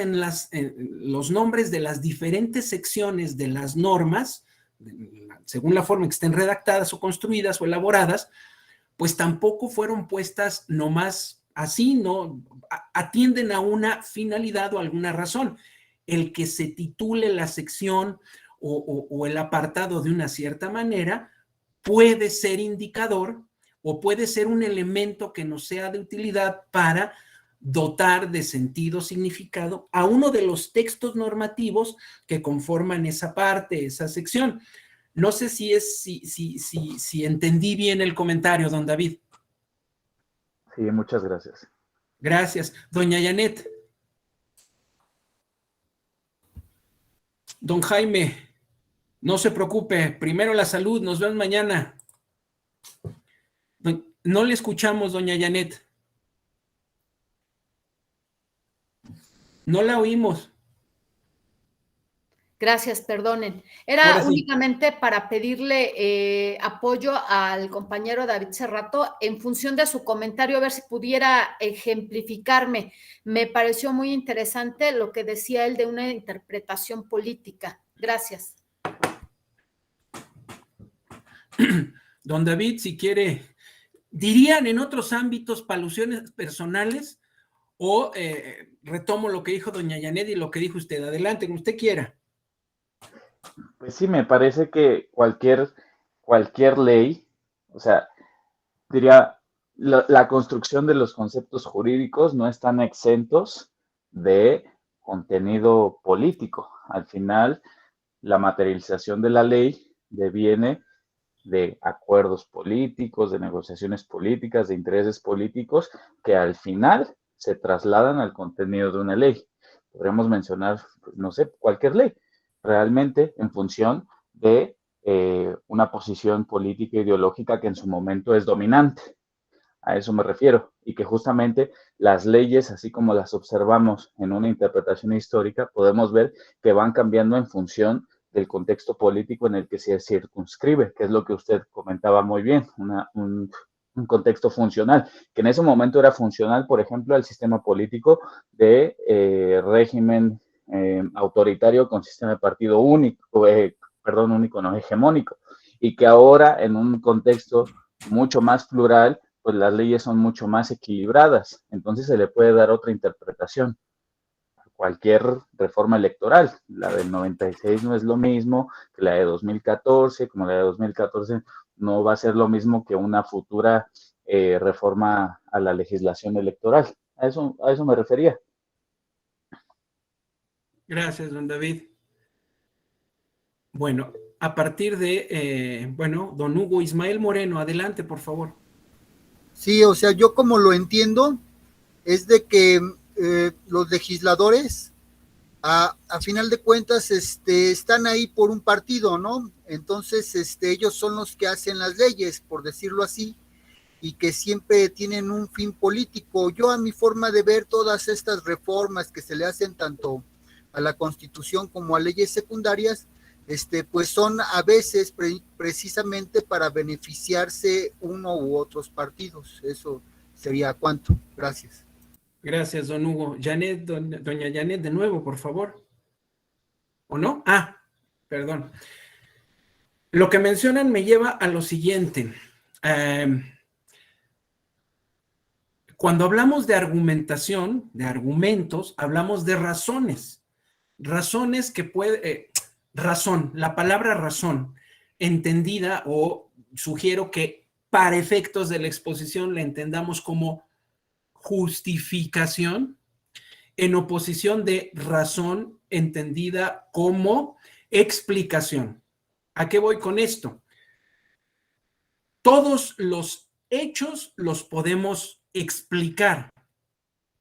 Todas las conductas las podemos explicar. Pero no todas las conductas las podemos justificar. Nuestras decisiones, las de don Hugo, las de doña Janet, las de doña Areli, las de don César, don Martín, don Jorge, que son a quienes veo aquí enfrente, las mías, todos nosotros podemos podemos explicar nuestras decisiones. ¿Por qué fui corriendo antes de que empezara el curso por un chalequito? Pues porque aquí hace un frío espantoso, aquí donde estoy. Esto no calienta hasta como las 2 de la tarde. Me dio mucho frío. Pues ahí voy a... Se explica que me haya puesto este chaleco porque yo tenía frío. De la misma manera que, como bien dijo don Hugo, muchas decisiones que se toman en ámbitos políticos, y el legislativo evidentemente es un ámbito político, se pueden explicar por diferentes causas o motivos o móviles. Cuando hablamos de decisiones jurídicas, de las operaciones que llevan a cabo los operadores jurídicos, lo que yo propongo es que distingamos entre explicar y justificar. Ordinariamente lo que pretende la argumentación jurídica es centrar su atención en la justificación de las decisiones que toman los operadores jurídicos. ¿Quiénes son los operadores jurídicos? Los que trabajan, los que operan con normas jurídicas. Eso no quiere decir que los operadores jurídicos sean solo, exclusivamente, personas que hayan obtenido un título de licenciado o licenciada en Derecho o abogada. No. Operadores jurídicos son todos aquellos sujetos que hacen algo con normas jurídicas. Y para celebrar un contrato de arrendamiento no es indispensable tener un título de licenciado o licenciada en Derecho. Para ser responsable de otorgar o no licencias de manejo, por ejemplo, no es indispensable, ¿sí?, tener un título de licenciado o licenciada en Derecho, ¿sí? Digo, no conozco el catálogo de puestos, pero por lo regular, ¿sí?, muchos de los puestos del servicio público lo que reclaman, muchos, no digo que todos, pero muchos lo que reclaman es una formación universitaria, en algunos casos con cierto énfasis, pero no necesariamente tienen que ser todos o todas abogados o abogadas. Claro, esto no es así tratándose del servicio público de impartición de justicia, porque ahí sí, quienes están designados o designadas, nombrados o nombradas para impartir justicia, por definición, por requisito, tienen que ser personas tituladas, licenciadas, mejor dicho, en Derecho, ser abogadas o abogados. ¿A qué voy con esto? Que cuando hablamos de argumentación jurídica, sobre todo en el contexto de las decisiones judiciales, sobre todo, pero no exclusivamente, sobre todo en el contexto de las decisiones judiciales, les propongo que nos centremos en el contexto de la justificación y no en el contexto de la explicación. Como bien dijo don David, la explicación evidentemente nos puede resultar sumamente útil, sumamente atractiva, sumamente provechosa si estamos haciendo historia política, si estamos analizando políticamente la decisión, si estamos analizando económicamente el impacto que va a tener una determinada decisión normativa o legislativa, ¿sí? Pero más allá de estos contextos, inclusive el legislador, quien crea la norma jurídica específicamente denominada ley, recordemos que también tiene la obligación de fundar y motivar sus decisiones. Claro, en un, digámoslo así, en un sentido diferente, distinto al de aquellas personas que dictan resoluciones judiciales, pero tienen la obligación de fundar y motivar sus decisiones, sobre todo cuando esas decisiones restringen derechos o en general afectan el ejercicio de un derecho, y más aún de manera más intensa tienen que justificar su decisión cuando esa decisión, esa norma, establece una distinción que choca contra el principio de igualdad de todos frente a la ley, una distinción basada en alguna de esas categorías a las que hace referencia, ¿sí?, nuestro artículo primero constitucional, el quinto párrafo, ¿sí?, las famosas categorías sospechosas.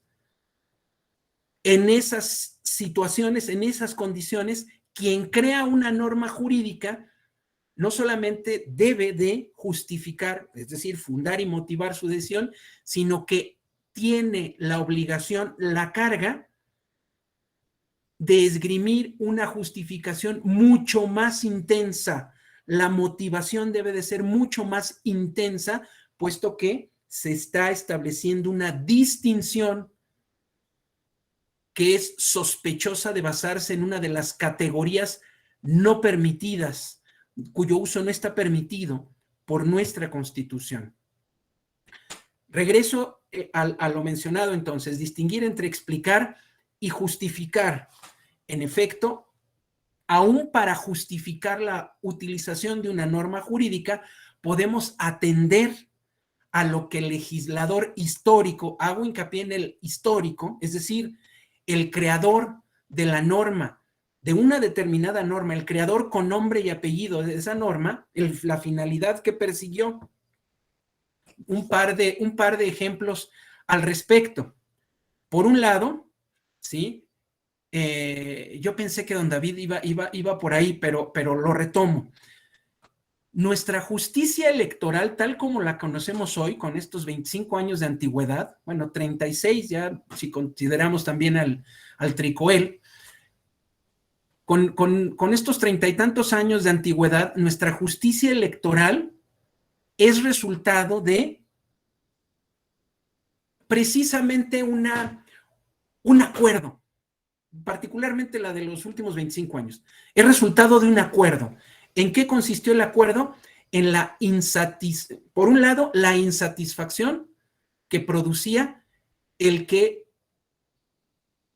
las elecciones siguieran siendo autocalificadas, en el caso de los diputados, los senadores, y en el hecho de que la elección presidencial siguiera calificada por un colegio electoral integrado por diputados y senadores.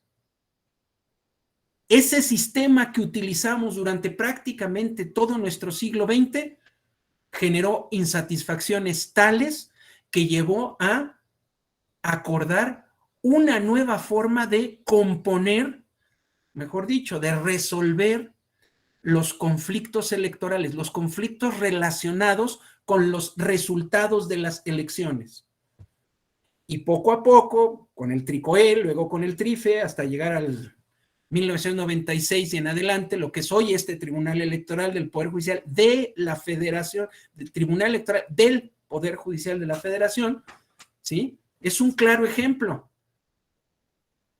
¿Cómo entendemos hoy nuestro diseño de justicia electoral? En razón de un acuerdo en torno a cómo componer de una diferente manera a como lo veníamos haciendo nuestros litigios, nuestros conflictos relacionados con el resultado de las elecciones. Eso por un lado. Por el otro, porque en los colegios se debatía fundamentalmente resultados electorales. Y recordemos que durante prácticamente 100 años en este país carecimos de un medio de tutela judicial efectiva de nuestros derechos políticos. ¿Por qué? Porque el juicio de amparo era y sigue siendo improcedente para tutelar este tipo de derechos. Las razones, ustedes las conocen bien, pero no es sino hasta 1996 también que se crea el juicio para la protección de los derechos político-electorales de la ciudadanía. Otro acuerdo al que se llegó. Los actores que toman esas decisiones acuerdan y crean este diseño. Otro ejemplo relacionado con lo que dijo don Hugo, don David y dona Janet. Nuestra reforma electoral de 2007 vinculada con el rediseño de lo que se le denominó el modelo de comunicación política. ¿Esto de qué fue resultado? Expresamente en los diarios de debates, en las iniciativas, se puede leer, es decir, el legislador histórico expresó lo que lo movió, la causa que lo llevó a decidir un nuevo diseño de acceso a los medios masivos de comunicación a cargo de los partidos y las candidaturas. ¿Qué es lo que movió a quienes tomaron esas decisiones? Reducir el impacto o la influencia del dinero en las campañas electorales, en la vida política de este país. Si leemos los debates, las iniciativas, los dictámenes, es constante la mención al interés, la voluntad o la finalidad de disminuir la influencia del dinero en nuestra vida electoral. ¿Cómo pretendieron garantizar o buscar o conseguir, mejor dicho, esa finalidad, alcanzar ese fin de reducir el impacto del dinero en nuestras contiendas electorales?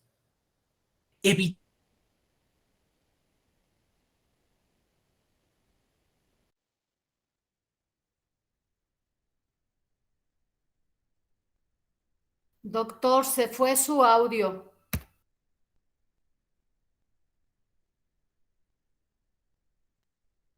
Con todo y el doctor se fueron. Allá volvió. Creo que tuve ahí alguna falla en el internet.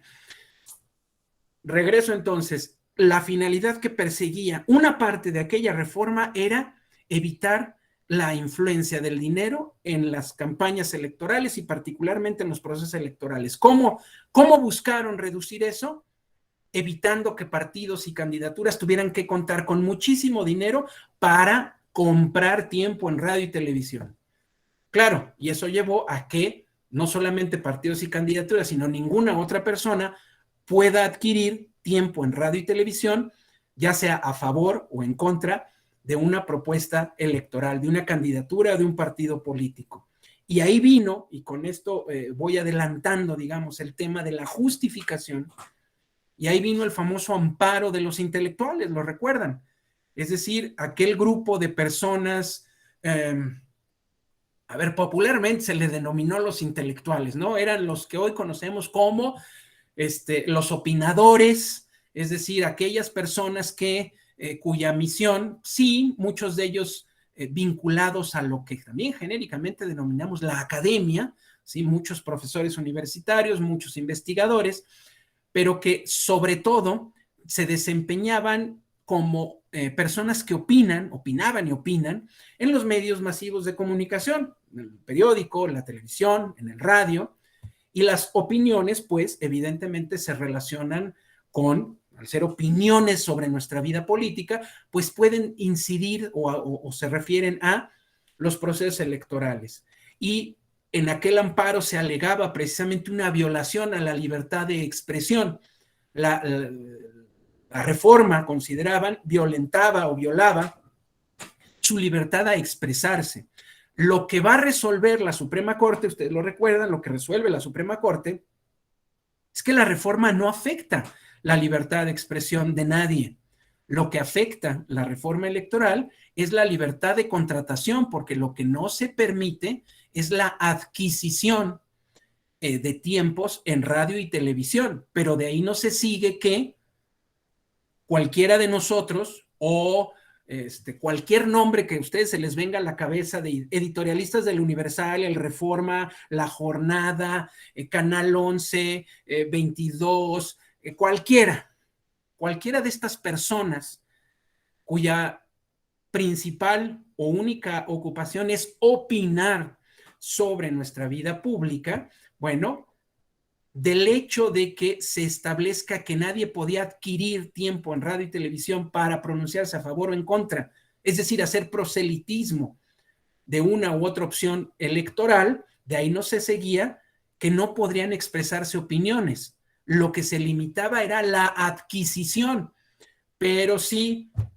invitaban a fulanito o a fulanita a un programa y expresaba su opinión, eso no era lo que estaba prohibido por la norma. Claro, esto también generó otro tipo de actuaciones, ¿verdad? Al grado tal que este tribunal tuvo que llegar a pronunciarse en torno a si estábamos en presencia de una auténtica nota periodística o estábamos en presencia de eso que genéricamente se llamaba un infomercial, para poder determinar si le estaba dando la vuelta a la ley, no estábamos frente a un fraude a la ley misma.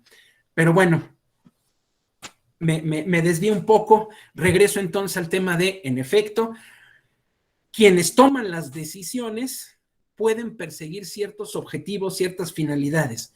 Esas finalidades, esos objetivos pueden ser retomados por quien está llamado a componer un litigio que le ha sido sometido a su conocimiento y echar mano precisamente de lo que los creadores de la norma, quienes crearon la norma, en la finalidad o el objetivo que pretendieron alcanzar para justificar, en el caso concreto, el particular o específico sentido o significado que quien decide, quien juzga, le atribuya al texto normativo para ser aplicado en ese caso concreto. No sé si hasta aquí fui lo suficientemente claro y espero no haber provocado alguna confusión.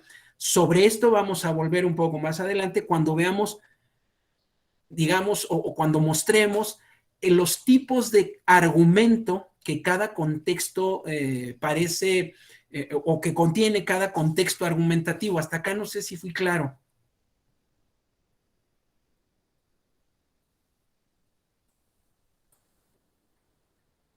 Regreso entonces a la presentación. Bueno, el artículo 16 que ustedes conocen muy bien y que me centro esencialmente en la prescripción relacionada con la justificación de las decisiones. Es decir, nadie puede ser molestado en sus derechos, sus propiedades, sus posesiones, sino en razón de un mandamiento por escrito que haya emitido una autoridad competente. Aquí acuérdense que nuestra justicia electoral directamente se relaciona con esta expresión, la autoridad competente, ¿sí?, que funde y motive la causa legal del procedimiento, es decir, que justifique, donde por fundamentación y motivación nos hemos de referir a, por un lado, la señalización, la indicación de las normas jurídicas en virtud de las cuales se está actuando, y por otro lado, la explicitación de las, digamos, de las circunstancias fácticas que hacen que la o las hipótesis normativas, es decir, las hipótesis contenidas o el supuesto contenido en las normas citadas, efectivamente se actualiza. Aquí lo que les estoy mostrando es nada más un resumen muy breve de lo que yo he tratado de transmitir a lo largo de esta brevísima exposición. Entonces, el texto constitucional estipula la manera o forma en que quien juzga debe emplear la ley para construir o elaborar la sentencia que debe de emitir para resolver el conflicto del que conoce. Es decir, la propia Constitución nos dice, nos identifica dos posibles escenarios. La ley existe, pero es insuficiente o es oscura. O bien, la ley no existe, pero ni en el escenario 1 ni en el escenario 2 le está permitido a quien juzga abstenerse, no emitir una resolución. Ahora bien, para resolver o componer ese litigio, quien juzga, puesto que debe emitir una resolución, pues debe recurrir, digamos, a los propios elementos que le da la Constitución. Si la ley existe y es suficiente y clara, pues nos vamos conforme a lo que diga la ley, conforme al texto de la letra de la ley, en principio. Pero si la ley, ojo, si la ley es suficiente y clara, y aquí es donde otra vez viene el debate, lo claro y lo suficiente de un texto normativo. A lo mejor a don Martín le parece que un determinado texto normativo que va a aplicar en un caso concreto del cual está conociendo, pues es suficiente y clara. Pero puede darse el caso que para ese mismo caso, el texto normativo que va a emplear don Martín a doña Arely le resulte confuso u obscuro o insuficiente. A lo que voy con esto es que el contexto de cada caso y la manera de leer el texto normativo en cada caso determinará si efectivamente el texto de la norma es suficiente y claro o no lo es. Por otro lado, si la ley existe pero es insuficiente o es oscura, pues hay que interpretar la ley, ¿verdad?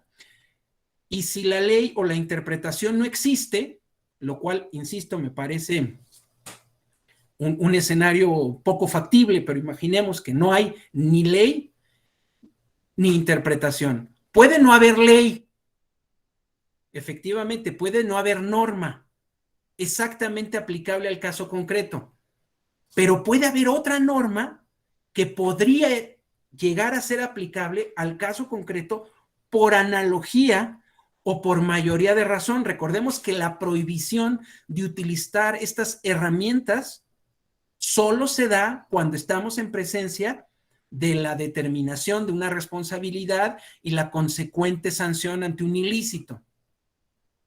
Fuera de esa circunstancia, podemos echar mano de la analogía o de la mayoría de razón. Ahorita vamos a ver de qué va cada una. Es decir, cuando no hay norma, eso no significa que no hay norma en absoluto. Puede haber algunas normas que podemos aplicar de manera analógica, es decir, no existe norma exactamente aplicable al caso, pero hay otra norma que por analogía o por mayoría de razón podemos aplicar al caso. Luego entonces, no es que estemos interpretando, sino que estamos aplicando de manera analógica una norma. La interpretación se da cuando hay algo que interpretar. Si no hay norma, pues no podemos interpretar algo que no existe. Pero cualquiera de ustedes me diría, no, pero sí está interpretando, porque lo que está interpretando es la norma que sí existe, pero no es exactamente aplicable al caso concreto. Si ese fuese el caso, lo que estaríamos interpretando es aquella norma que sí existe, pero estaríamos justificando su aplicación según el sentido que le diéramos al texto de aquella norma, estaríamos justificando su aplicación de aquella norma a este caso por analogía o por mayoría de razón. Así las cosas, entonces, quien dicta una resolución para componer un litigio, ¿sí? La principal prohibición que tiene, pues es eso, o consiste en esto, en la imposibilidad o la no autorización para aplicar de manera analógica o por mayoría de razón una norma.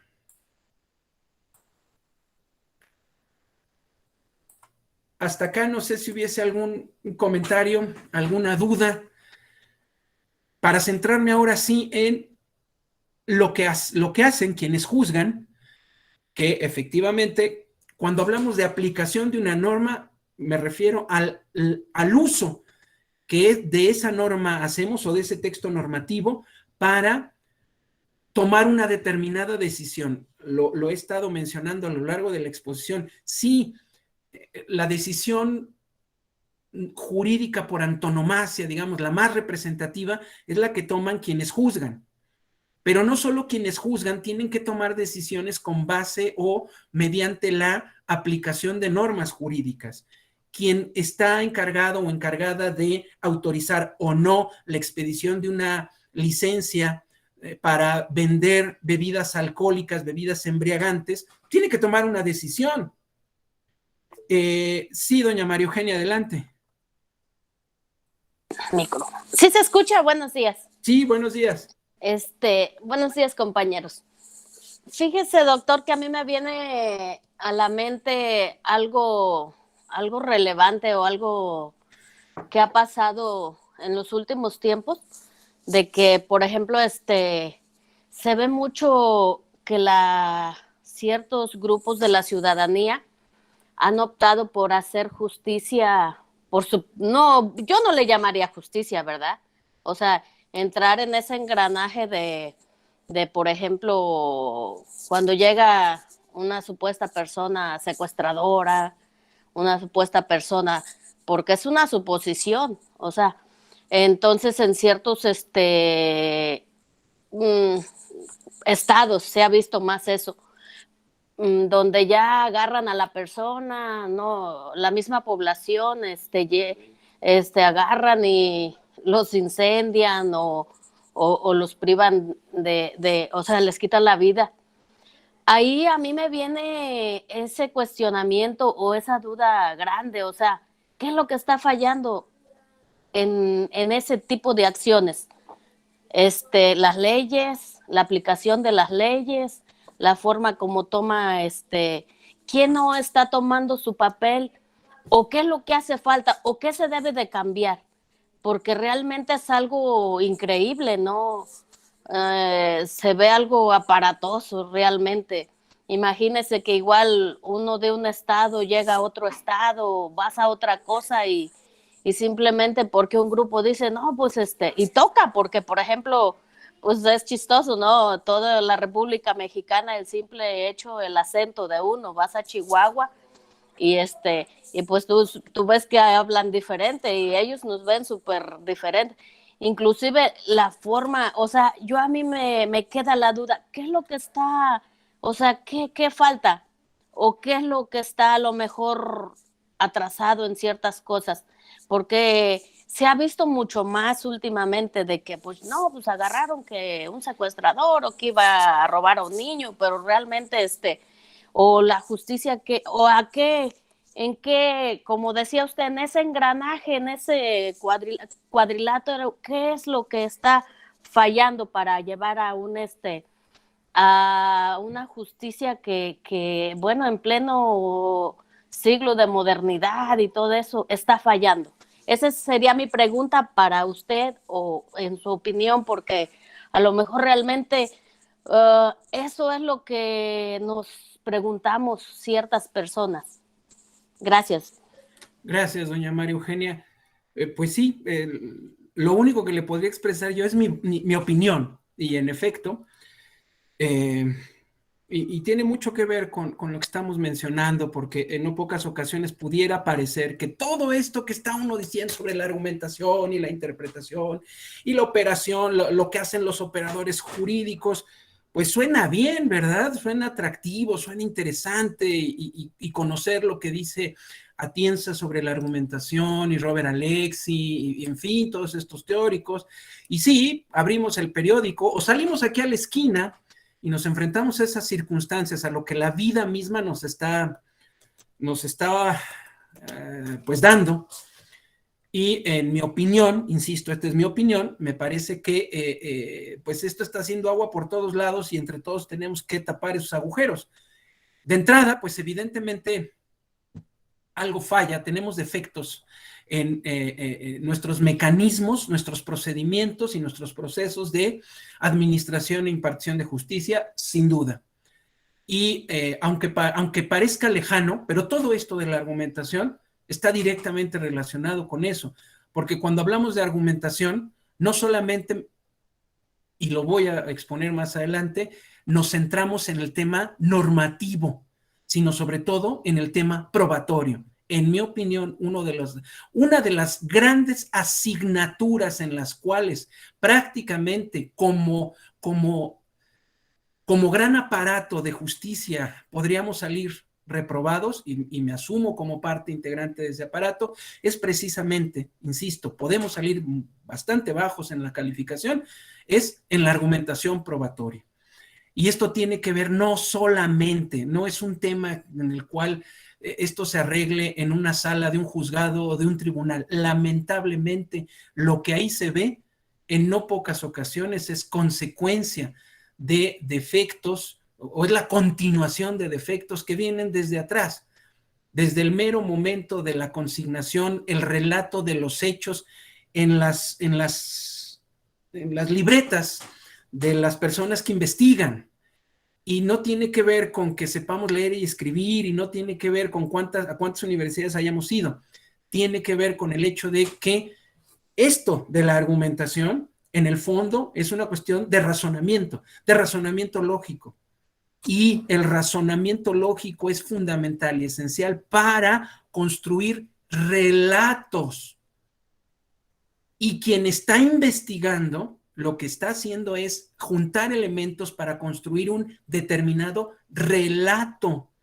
Es decir, tenemos que mejorar nuestra capacidad para saber relatar y, sobre todo, para construir hipótesis plausibles. ¿Eso qué significa? Engarzar hechos entre sí para hacer inferencias. En fin, a mí me parece que este es solamente uno de los pequeños aspectos que mucho podríamos mejorar relacionado con la argumentación, evidentemente. Por otro lado, pues también, y de manera muy lamentable, pues el hecho de que, en mi opinión, otro de los factores que inciden en esta situación que usted muy bien precisa y que todos conocemos, pues es nuestro defecto en la capacidad de nuestro Estado mexicano para ofrecernos ya no solo administración e impartición de justicia, sino seguridad pública ordinaria. Lamentablemente hay muchas zonas de nuestro país en las cuales esto no deja de ser pues una aspiración, el que tengamos acceso a seguridad pública, es un servicio público, ¿sí? Nosotros no tenemos que andar comprando metralletas y pistolas. Para eso está el Estado mexicano. y lamentablemente tenemos también una enorme asignatura pendiente. Y finalmente, nosotros mismos, doña María Eugenia, me parece también que hemos lamentablemente descendido en una espiral de, ¿cómo lo podría yo decir? Sí, quizá de irresponsabilidad también nosotros, al mantener nuestra tolerancia hasta ciertas conductas que no deberíamos tolerar, tan básico como meterse en la fila, como romper un vidrio, un cristal, como, en fin, no respetar la cochera del vecino. Creo que todo influye, porque esos pequeños actos de desobediencia, de ignorancia del derecho del otro, va generando lamentablemente una condición de poca valía entre nosotros. Y bueno, pues está muy bien que el artículo 1 constitucional, su segundo párrafo, la última parte, diga que hay que buscar en todo momento el mayor beneficio a las personas. Nos lo tenemos que buscar nosotros mismos, además de lo que nos debe de brindar el Estado, pero me parece que empecemos respetándonos entre nosotros mismos. Usted misma lo acaba de mencionar. O sea, si yo voy a otro lugar y el acento es diferente, pues quitémonos esas categorías sospechosas. Es que es de fuera, ¿sí? Es del DF, ¿sí? O alguna otra expresión. Sí, pues sí, así hablo, perdón, pero pues ese es mi acento. O pongamos lo peor, doña María Eugenia, y asumámoslo, esa expresión tan lamentable. No, pues es que es mujer. No, pues es que es tal. No, pues es que... No, por ahí empecemos. Por el respeto entre todos como personas. Es lamentable que sigamos ofendiéndonos entre nosotros solo porque o pensamos diferente, o nos gusta comer diferente, o nos gusta amar diferente, o le vamos a un partido diferente, o simplemente porque traemos unos una camisa de un equipo y otros traen una camisa de otro equipo. Entonces yo creo que en buena medida esto de la reforma en materia de derechos humanos de 2011 es algo que no hemos logrado hacer. Ese balón no lo hemos bajado al terreno de juego cotidiano entre nosotros, lamentablemente. Pero, y con esto cierro, es de los dos lados. Claro, quien tiene mayor responsabilidad es el Estado, pues a ese le tenemos que exigir, a nuestro Estado, pero también creo, me parece, pues hay que poner de nuestro granito de arena, buscando ese mayor respeto entre nosotros, haciendo a un lado esas categorías sospechosas y sobre todo, pues teniendo respeto por el derecho de los demás, ¿no? O sea, tan fácil como eso. Hable como hable, se vista como se vista, sea del género que sea, tenga la preferencia que sea, le guste comer las enchiladas como quiera, porque además tenemos multitud de enchiladas, ¿no? Las potosinas, las queretanas, las michoacanas, pues cada quien que coma las enchiladas como quiera, respetémonos así en ese sentido. Pero bueno, si no hubiese algún otro comentario, y con esto cerraría para dar pie mañana a pues la continuación de esta exposición y ya, ahora sí, bajar, como dije, ese balón a las herramientas específicas, las herramientas argumentativas específicas. Les agradezco a todas su presencia, su asistencia y sobre todo